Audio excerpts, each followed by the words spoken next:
अरे तेजस्वी यादव तुम हो 14% यार, तुम मुख्यमंत्री बनोगे। 2% मल्ला वो उप मुख्यमंत्री बनेगा, डिप्टी सीएम। शर्म आनी चाहिए। हम तो 18% है रे।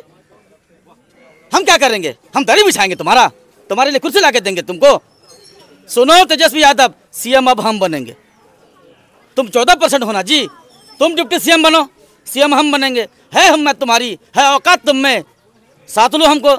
इंशाअल्लाह ताला सब जान और जी कुर्बान कर देंगे तुम्हारे लिए। हाँ ओवैसी जी, अरे तुम में औकात है, जा हैदराबाद लड़ ले, है तुम्हारी औकात। आजा मेरे से मुकाबला कर ले, डिबेट कर ले, फिर मैं तुम्हें दिखाता हूँ। मुझे सुकून है नहीं। ओवैसी के आने से सारा सुकून मिल जाएगा। मिल जाएगा। कैसे मिलेगा बताइए? वो इसलिए कि उसके नाम के साथ है। क्या है उसके नाम? हिंदुस्तान का शेर। कौन है शेर? वो अकेला अवैसी हिंदुस्तान का शेर। शेर है। शेर कैसे आप उनको शेर? अब सारी चीजें बता दूंगा, अभी नहीं, जब वक्त होगा, हालात आएगा, सब ये बुढ़ा बताएगा।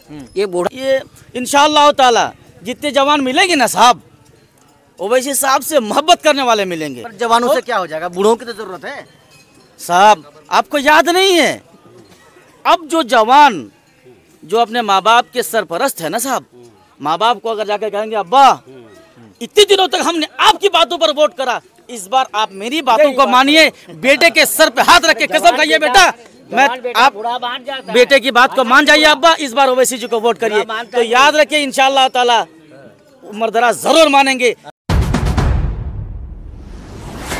साथियों, अभी हम उसी मीटिंग में हैं जहां पर AIMIM पार्टी के नेता मुफ्ती अतहर जावेद साहब ने सैकड़ों उलमाओं को, खास करके ठाकुरगंज विधानसभा और उसके साथ साथ पूरे किशनगंज जिले के तकरीबन सैकड़ों से भी ज़्यादा आलिम दीनों को उन्होंने बुलाया और ख़ास करके SIR का मामले को लेकर के और सामने होने वाले विधानसभा चुनाव को लेकर के उन्होंने अपनी बातें उलमाओं के सामने उन्होंने रखी। आइए हमारे साथ AIMIM पार्टी के किसान प्रकोष्ठ के जिला अध्यक्ष अमरुल हक साहब हैं, इनसे हम बातें करेंगे और जानने का प्रयास करेंगे कि इस बार का जो माहौल है वो कैसा है। सबसे पहले आपका तो बहुत बहुत स्वागत है हमारे चैनल में। जी, आप लोगों का भी बहुत बहुत शुक्रिया। कहिए, सामने विधानसभा का चुनाव है, बोले तो बस 2-3 महीने में होना है। हाँ। ठाकुरगंज विधानसभा का क्या हालत है, क्या हालत है बताइए।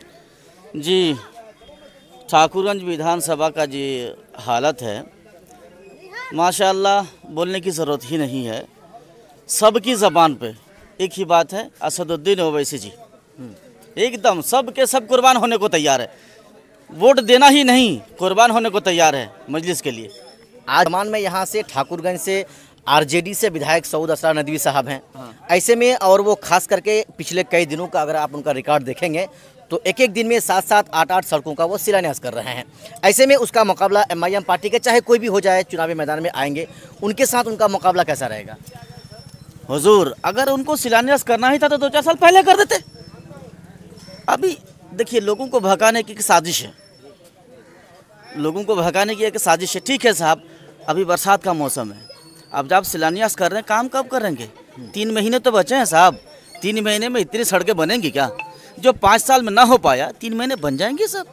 ये तो बस लोगों को पागल बनाने की एक साजिश है। लेकिन विधायक जी का कहना है कि हम उस सड़क का शिलान्यास उस वक्त करते हैं जब वो होने वाला होता है, जो सड़क बनेगा नहीं उसका हम शिलान्यास करते ही नहीं है। ठीक है हुजूर, शिलान्यास कर रहे हैं ना, ठीक है तो बनाइए ना पहले, फिर देखते हैं ना। आप बना दीजिए फिर देखेंगे। लेकिन हवा चल रही है कि इस बार नीतीश सरकार को बदलना है। ऐसे में नीतीश सरकार को बदलने के लिए जो लोग चाहते हैं, तो लोगों का अक्सर जो रुझान है वो तेजस्वी प्रसाद यादव की तरफ है, यानी महागठबंधन की तरफ है। तो फिर ऐसे में कैसा खेल रहेगा MIM का? चलिए मैं बताता हूँ, ये मुसलमान किसी के बाप की जागीर नहीं है, ना हमें किसी को बनाना है ना बिगाड़ना है, अपनी बात करनी है। इतने दिनों तक 75 साल तक कांग्रेस वाले हमें धोखे में रखे, हमें वोट दो वरना बीजेपी जीत जाएगी। अब उसके नक्शे कदम पे चलिए तेजस्वी यादव, हमें वोट दो वरना बीजेपी जीत जाएगी। हम तुम्हारे बाप के नौकर हैं जी, ना तुम्हारा नौकर हूँ, कुछ नहीं, किसी की बात नहीं सुनूंगा, ना तुमको जिताने का ना तुमको हराने का है। हम अपनी बात करेंगे, अपने लिए लड़ेंगे, अपनी पार्टी को वोट करेंगे। अब लेकिन नौकर की बात कहाँ आ रही है? तेजस्वी यादव कह रहे हैं कि अगर हमारी सरकार बनेगी तो हम वक्फ बिल को कूड़ेदान में डाल देंगे। अरे साहब, बनेगी तब ना, बनेगी तब। अगर तुम में इतनी औकात होती, हिम्मत होती इस मुआशरे के लोगों की बात करने की, तो साथ में ले लेते उनको। तुम सेकुलर कहलाते हो अपने आप को, कहाँ के सेकुलर हो तुम? मुसलमानों को करीब में बैठाओगे नहीं, उनको वोट करने का हक नहीं दोगे तुम, एक दस्तरखान में बैठ के खाने का हक नहीं दोगे तुम, और तुम उसके खैरखा बनोगे। नहीं चाहिए तुम हमें इस तरह के खैरखा। अपने लोगों की बात करेंगे, अपने लोगों को वोट करेंगे, अपने लोगों को जिताएंगे। ना मुसलमान कभी किसी के बाप का जागीर था, ना अभी है, ना रहेगा इंशाअल्लाह ताला। मैं आपको बताता हूँ, सुनिए तेजस्वी यादव, तुम कान खोल के सुन लो, मेरे से छोटे हो तुम। अगर तुम चाहते हो कि तुम सरकार में आओ, मुख्यमंत्री बनो, चलिए काम की बात बताता हूँ। अरे तेजस्वी यादव, तुम हो 14% यार, तुम मुख्यमंत्री बनोगे। 2% मल्ला वो उप मुख्यमंत्री बनेगा, डिप्टी सीएम। शर्म आनी चाहिए। हम तो 18% है रे। हम क्या करेंगे? हम दरी बिछाएंगे तुम्हारे लिए कुर्सी लाके देंगे तुमको। सुनो तेजस्वी यादव, सीएम अब हम बनेंगे। तुम 14% होना जी, तुम डिप्टी सीएम बनो, सीएम हम बनेंगे। है हम में तुम्हारी, है औकात तुम में, साथ लो हमको। इंशाअल्लाह ताला सब जान और जी कुर्बान कर देंगे तुम्हारे लिए। हाँ, मैं सीएम मुसलमान को बनाऊंगा। ऐलान करो तुम आज। खाली अपने बनना चाहते हो, डिप्टी सीएम बनाओगे मल्ला को, जिसकी औकात सिर्फ 2% की है। तुम बनोगे सीएम, तुम्हारी औकात 14% है। अरे हम 18%, हम तुम्हारे लिए कुर्सी लेके आएंगे। छोड़ दो बाबू, गलतफहमी में मत रहो। अब हम बनेंगे सीएम। क्या भाई सही कह रहा हूँ? तुम्हारे बाप का ना तुम्हारा गुलाम हूँ, तुमको हमारी बात माननी पड़ेगी। लेकिन कैसे ये मुमकिन होगा? आप तो पूरे बिहार में 243 में लड़ नहीं रहे हैं। ऑफिशियल जो अनाउंसमेंट है वो 100 सीटों पर ही लगभग है। ऐसे में आप सरकार कैसे बना देंगे आप? ठीक है साहब, लड़ लो ना अकेले। अकेले में कितना दम है तुम्हें दिखाता हूँ। है हिम्मत तुम में अकेले लड़ने का? आरजेडी अकेले लड़ ले, छोड़ दे सबकी हिमायत करना, सबको साथ लेना छोड़ दे, फिर दिखाते हैं कि इसमें कितना दम है। औकात दिखा देंगे तेजस्वी तुमको, याद रखो ना इस बात को तुम। अरे हमें कहते हैं कि बाहर से, अच्छा सेकुलर कहता है अपने आप को। अच्छा बताइए आप लोग कैसे सेकुलर है वो? ओवैसी जी, अरे तुम में औकात है, जा हैदराबाद लड़ ले, है तुम्हारी औकात। आजा मेरे से मुकाबला कर ले, डिबेट कर ले, फिर मैं तुम्हें दिखाता हूँ। एक स्टेट में, 2 स्टेट में बाबू है उनमें काबिलियत। वो 1-2 स्टेट में नहीं, 29 स्टेट में लड़ेगा। आप में अगर उतनी काबिलियत है, उतनी सलाहियत, तो चलो ना हैदराबाद में लड़ो, यूपी में लड़ो, दिल्ली में लड़ो। नहीं, वो तो कह रहे हैं कि हम हैदराबाद जा नहीं रहे, आप बिहार क्यों आ रहे हैं? औकात ही नहीं यार जाने की, जा नहीं रहे, हिम्मत है तो जाए ना वो। सही बात है। चैलेंज करता हूँ उनको, जाओ तुम, तुम्हारे साथ मैं भी चलने को तैयार हूँ। हिम्मत है तो तुम्हारी, चलो मेरे साथ आज। पैर में ताकत नहीं है, हिम्मत है उनकी। बस बिहार में आएगा, बोलेगा हाँ हम तुम्हारे लिए, ठीक है आओ ना, तुम मेरे लिए बनो, मैं तुम्हारा साथ दूंगा। पर कब? जब मेरे लोग तुम्हारे साथ होंगे, मैं तुम्हारे साथ होऊंगा, तब तुम्हारा साथ देंगे हम। वरना बाबू छोड़ दो। वो जो एक कहावत है ना, रिकाबी में खिचड़ी रखा हुआ है और बीच में जो घी डालते हैं ना, वो उंगली सीधी करते हैं अपने तरफ, नहीं चलने वाली बाबू। हमारे तरफ सीधी करो तो हम तुमको अपना मानेंगे, वरना जाओ भैंस चराओ। उसी कबीले से आते हो ना, भैंस चराओगे। अब जरा एक बात बताइए, चूंकि 2020 में आप लोगों ने, यानी सीमांचल खास करके किशनगंज और पूर्णिया, जो कि अररिया से 5 विधायकों को यहाँ के लोगों ने जिताकर भेजने का काम किया, लेकिन 4 तो आपसे संभले नहीं, आपकी पार्टी को छोड़कर चले गए। आप बड़े बड़े दावे कर रहे हैं। चलिए आप कह रहे हैं संभले नहीं। अरे चोर, जो चोर होता है ना, वो दूसरे की जो दौलत होती है उस पर नज़र रखता है। तेजस्वी यादव जी, आप अगर इतने अच्छे थे, अगर आप लोगों को कहते हो कि तुम्हारी तो औकात नहीं थी संभलने की, यार लिया ही क्यों था? तुम तो दूध के धुले हो नहीं। तुम अगर इतने नेक और सच्चे होते तो बोलते कि भाई हमें समर्थन करो, सपोर्ट करो, सबको लेते।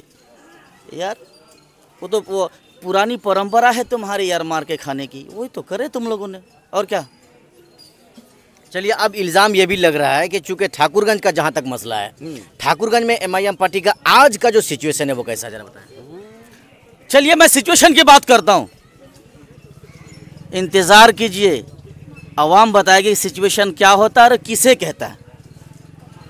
ये इंशाअल्लाह ताला जितने जवान मिलेंगे ना साहब, ओवैसी साहब से मोहब्बत करने वाले मिलेंगे। पर जवानों से क्या हो जाएगा? बूढ़ों की तो ज़रूरत है साहब। आपको याद नहीं है, अब जो जवान जो अपने माँ बाप के सरपरस्त है ना साहब, माँ बाप को अगर जाकर कहेंगे अब्बा इतने दिनों तक हमने आपकी बातों पर वोट करा, इस बार आप मेरी बातों को मानिए, बेटे के सर पे हाथ रख के कसम खाइए बेटा, मैं आप बेटे की बात को मान जाइए अब्बा, इस बार ओवैसी जी को वोट करिए। तो याद रखिए इंशाअल्लाह ताला मर्दरा जरूर मानेंगे और उसका जीता जागता मिसाल है, सामने देख लीजिए। सब बोलते हैं साहब ये जवानी नहीं, अरे हम तो कुर्बान होने को तैयार है। और कसम अल्लाह कहता हूँ आपके चैनल के माध्यम से मैं कहता हूँ, अगर इस हिंदुस्तान की वक़ा को बरकरार रखने के लिए, इस हिंदुस्तान की संविधान को जिंदा रखने के लिए और असदुद्दीन ओवैसी साहब के पैगाम को दुनिया में पहुंचाने के लिए अगर सबसे पहले इस हिंदुस्तान की ज़मीन पे किसी की कुर्बानी देने की ज़रूरत पड़ेगी ना, तो ये अमीरुल हक कुर्बान हो जाएगा इंशाअल्लाह। चलिए मुद्दे पर आते हैं और डायरेक्ट आपसे सवाल करते हैं और आपको हाँ या ना नाम में जवाब देना होगा, ज़रूरत पड़ी तो नाम भी लेना होगा। जहां तक टिकट का मसला है, 2020 में आप दावेदार थे, 25 में आप नहीं हैं। दो उम्मीदवार हैं जो अपनी तरफ से दावेदारी पेश कर रहे हैं, एक तरफ मुफ्ती अतर जावेद साहब, दूसरी तरफ गुलाम हसनैन साहब, तीसरी तरफ शायद माफ़ कीजिएगा मैं भूल रहा हूँ फैयाज़ आलम साहब। किनको टिकट मिलना चाहिए, किनको मिलने पर यहाँ से सीट निकलेगी और किनको मिलने पर सिर्फ वोट कटवा का ही काम होगा यहाँ पर? देखिए साहब, जो यहाँ के बाशिंदे हैं, जिसने तमाम गली कोचों के लोगों से रिश्ता रखा है, उनको 2000 सीट निकल आएगी। बेशक बेशक, इसमें कोई शक नहीं है। गुलाम हसनैन साहब भी तो यहीं के हैं। अल्हम्दुलिल्लाह मैंने दोनों की बात करी। जो यहाँ के हैं, आला कमान जिसके हक में फैसला करे, लब्बैक की सदा के साथ, क्योंकि मैं भी 2020 में कैंडिडेट था, दावेदारी पेश मैंने भी की थी। अब की बार मेरे वालिद मोहतरम इस दुनिया में नहीं रहे, तो मैं खामोश हूँ, देखता हूँ क्या होता है। चलिए, ये भाई साहब थे जो अपने दिल के दर्द को बयां कर रहे थे। चाचा, कुछ लोगों का कहना है कि बूढ़े तो आए ही नहीं, सारे जवान सब है, इससे क्या होगा? आप तो माशाल्लाह 60 प्लस के हैं। क्या कहना चाहते हैं? कैसे MIM पार्टी में आ गए? कांग्रेस को छोड़ दिए क्या? क्या कांग्रेस को छोड़ दिए? नहीं, कांग्रेस को नहीं छोड़ा। मैं मजलिस के अंदर इसलिए आया, मजलिस समझते हैं, अगर घर में कोई छोटा सा जमात, घर के अंदर कोई प्रोग्राम होता है तो 4 घर के रहते तो चारों बैठते हैं कि मशवरा करो। मजलिस उसी का नाम है, मशवरे में कोई गलत नहीं हुआ। 4 में 4 यार को पहले मान, 4 यार को पहले मान। 4 आदमी बैठकर मशवरा करते हैं, उस 4 आदमी में जो फैसला होता है वो राय बनती है। समझ में आई बात? तो मजलिस उसी का नाम है। छोटे छोटे हम सवाल करेंगे और जवाब भी लेंगे। आज तो राय हुई, मशवरा, आप लोगों ने मशवरे में शामिल हुआ, क्या बातें निकल कर आई? बात निकल कर यही आई है कि जो हमारे रहनुमाई करने के कायद बन सके, इंजन बन सके, हम उसको लाएंगे। कौन है वो? नाम बताइए उनका। कौन है वो जो आपकी आज की दौर में मेरी उम्र से लेकर 10 साल का बच्चा, वो आज हिंदुस्तान का ये कह रहा है कि मैं आज 3 इलेक्शन के यानी 5 या 15 साल से कोई भी हिंदुस्तान की बच्चा हो या बूढ़ा हो या जवान हो, मर्द हो या औरत, कोई कह रहा है मुझे सुकून है नहीं, मुझे सुकून है नहीं। ओवैसी के आने से सारा सुकून मिल जाएगा? मिल जाएगा। कैसे मिलेगा बताइए? वो इसलिए कि उसके नाम के साथ है। क्या है उसके नाम? हिंदुस्तान का शेर। कौन है शेर? वो अकेला अवैसी हिंदुस्तान का शेर। शेर है, शेर। कैसे आप उनको शेर? आप सारी चीजें बता दूंगा, अभी नहीं, जब वक्त होगा, हालात आएगा, सब ये बुढ़ा बताएगा, ये बूढ़ा बताएगा कि उसके अंदर क्या गुण है। लेकिन एक बात बताइए, बहुत सारी बात, लेकिन एक बात सुनिए आप, मेरी बात सुनिए। अभी बहुत सारी बात हुई, आप तो मतलब सवालिया जवाब ले रहे हैं। बहुत सारी बात आई, बहुत सारी बातों में जो बात आई उलमा के अंदर, इस मस्जिद खाने खुदा के अंदर किसी भी नेता के मतलब अभी वक्त नहीं आया और ना उसकी जुबान खुली कि हम ये सब लेकर 4 आदमी को लेकर बैठकर मशवरा करें कि किसके घर में इस किस्म की परेशानी है। किसने कर दिखाया? आज ये उलमा की जमात है, बिल्कुल, जिसने करके दिखाया। सही बात। जो मजलिस से ताल्लुक़ रखता है उसने खाने खुदा के अंदर मजलिस बुलाई, मीटिंग बुलाई और सर जोड़कर बैठे, वही बात हम लोगों ने सुना।